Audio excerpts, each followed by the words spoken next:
ಶ್ರೀರಾಮ ಸಮರ್ಥ. November 30. ಲೋಭಿಯ ಚಿತ್ತದಲ್ಲಿರುವಂತೆ ಧನ ಇಟ್ಟುಕೊಳ್ಳಬೇಕು ಅನುಸಂಧಾನ.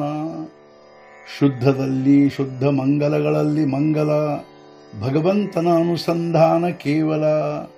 ಈ ಬೀಜ ಬಿತ್ತಿದವರು ಜಗತ್ತಿನಲ್ಲಿ ಧನ್ಯರಾದರು.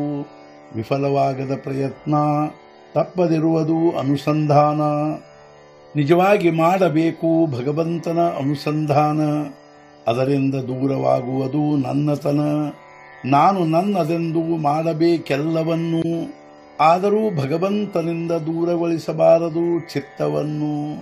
ಪಡೆಯಬೇಕು ಮಾರುತಿಯ ದರ್ಶನ, ಅವನ ಕೃಪೆಯಿಂದಲೇ ಕಾಯ್ದುಕೊಳ್ಳಬೇಕು ಅನುಸಂಧಾನ. ಲೋಭಿಯ ಚಿತ್ತದಲ್ಲಿರುವಂತೆ ಧನ ಕಾಯ್ದುಕೊಳ್ಳಬೇಕು ಅನುಸಂಧಾನ. ದೂರ ಹೋದ ಪ್ರಾಣಿಯ ಮನಸ್ಸಿನಲ್ಲಿರುವುದು ತಿರುಗಿ ಬರುವ ಸಮಯ. ಉದ್ದೇಶ ಹೀಗಿರಬೇಕು ಜಗತ್ತಿನಲ್ಲಿ, ನಾನು ಭಗವಂತನವನೆಂದು ಮನಸ್ಸಿನಲ್ಲಿ. ಆದ್ದರಿಂದ ಬಿಡಬಾರದು ಅನುಸಂಧಾನ. ಎಲ್ಲಕ್ಕಿಂತ ಹೆಚ್ಚು ಮಾಡಬೇಕು ಸಂರಕ್ಷಣ. ನೋಯಿಸಬಾರದು ಯಾರದೇ ಅಂತಃಕರಣ. ವ್ಯವಹಾರ ಮಾಡುತ್ತಿರಬೇಕು ಜೋಪಾನ. ವ್ಯವಹಾರದಲ್ಲಿಯ ಮಾನಾಪಮಾನ ಮಾಡಿಕೊಳ್ಳಬೇಕು ಸಹನ. ಅಖಂಡವಿರಬೇಕು ರಾಮನ ಅನುಸಂಧಾನ, ಅದರಿಂದಾಗುವುದು ಸದಾಚರಣ. ರಾಮನೇ ಸಂಬಂಧಿಕನೆಂಬ ಭಾವನೆ ಇಟ್ಟು ರಾಮನಿಗೆ ಹೋಗಬೇಕು ಶರಣ.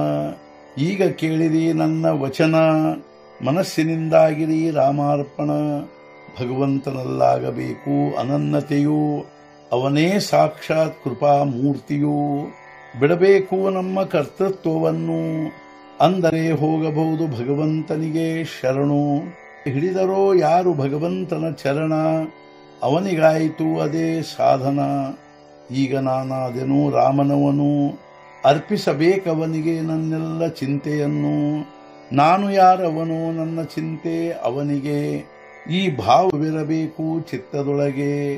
ಅವನೇ ಬಲ್ಲನು ನನ್ನ ಹಿತ, ಇದನ್ನು ತಿಳಿದು ಇರಬೇಕು ಸ್ವಸ್ಥ. ನಾಶವಾಗಲು ವಿಷಯ ವಾಸನ, ನಾವಾಗಬೇಕು ರಾಮನಿಗೆ ಶರಣ. ನಮ್ಮ ಕೈಯಲ್ಲಿರುವುದೆಲ್ಲ ಮಾಡಿಯೂ ಸಿಗಲಿಲ್ಲ ಶಾಂತಿಯೂ, ಇನ್ನು ರಘುಪತಿಗೆ ಶರಣಾಗತಿಯೂ. ರಾಮನಿಗೆ ಹೋಗಬೇಕು ಶರಣು, ಅವನೇ ನಿವಾರಿಸುವನು ದುಃಖವನ್ನು. ರಾಮನೊಬ್ಬನೇ ನನ್ನ ಒಡೆಯನು, ನಮ್ಮವನೆಂದು ತಿಳಿಯಬಾರದು ಬೇರಾರನ್ನು. ಅಭಿಮಾನರಹಿತರಾಗಿ ರಾಮನಿಗೆ ಶರಣು, ಆಗುವುದರಿಂದಲೇ ನಮ್ಮವನಾಗುವನು ರಾಮನು. ಈಗ ಜಗತ್ತಿನಲ್ಲಿ ಯಾರಿಲ್ಲ ನನ್ನವರಾಗಿ, ಕೇವಲ ಪ್ರಭು ರಾಮನ ಹೊರತಾಗಿ. ನಿರ್ಧಾರವಿರಬೇಕು ಮನಸ್ಸಿನಲ್ಲಿ, ಶರಣು ಹೋಗಬೇಕು ರಾಮಚರಣದಲ್ಲಿ. ಈವರೆಗೆ ನಾವು ಮಾಡಿದ್ದೆಲ್ಲ ರಾಮನಿಗೆ ಅರ್ಪಿಸಬೇಕದೆಲ್ಲ. ಆಗುವುದೆಲ್ಲ ಮಾಡುವನು ರಘುವೀರ, ಸ್ವಭಾವದಿಂದಲೇ ಆಗುವುದು ಹಿತಕರ. ಆದ್ದರಿಂದ ರಾಮನು ಕೊಟ್ಟಿರುವ ಸ್ಥಿತಿ, ತಿಳಿಯಬೇಕದನ್ನು ಸುಸ್ಥಿತಿ. ಬಿದ್ದನು ಗಂಗೆಯ ಪ್ರವಾಹದಲ್ಲಿ, ಹೋಗಬೇಕಾಗುವುದು ಗಂಗೆ ವೈದಲ್ಲಿ. ಗಂಗೆ ಹೊಂದಿದ ಯೋಗ್ಯ ಸ್ಥಾನವನ್ನು, ಸಹಜವಾಗಿ ಅವನು ಸೇರುವನು. ಸರ್ವ ಜಗತ್ತು ಮಿಥ್ಯೆ ಎಂದು ತಿಳಿದವನು, ಶರಣು ಹೋಗಬೇಕು ರಘುನಾಥನನ್ನು.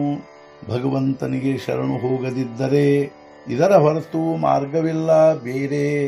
ಧನ್ಯ ವ್ಯಾವಹಾರಿಕನು, ಭಗವಂತನಿಗೆ ಶರಣು ಹೋದನು. ಇಂದಿನ ಮುಖ್ಯ ವಿಚಾರ, ರಾಮನಿಗಿಂತ ಸತ್ಯವಿಲ್ಲವೆಂದು ಶ್ರುತಿ ಸ್ಮೃತಿಗಳು ಹೇಳುವುದು. ರಾಮನ ಸತ್ಯ ಇಲ್ಲದೆ ಎಲೆಯೂ ಚಲಿಸುವುದಿಲ್ಲ. ಇದನ್ನೇ ತಿಳಿದಿರುವರು ಚಿಕ್ಕವರು ದೊಡ್ಡವರೆಲ್ಲ. ಸದ್ಗುರುನಾಥ ಮಹಾರಾಜ್ ಕಿ ಜೈ. ಜೈ ಜೈ ರಘುವೀರ ಸಮರ್ಥ.